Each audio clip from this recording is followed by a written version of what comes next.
என்ன வேணும் உனக்கு? உன்னை அடியோட வெறுக்கிறேன். என்ன விட்டுரு. விட்டுறக்கூடாது இந்து. ஏற்கனவே அப்படி ஒரு தப்பு நடந்து நீ எனக்கு தூரமான.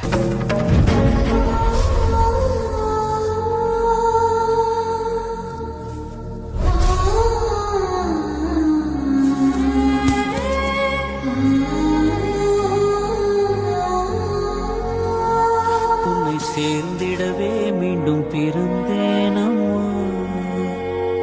நாம் ஜென்மம் எடுத்ததே காதலின் விதியம்மா.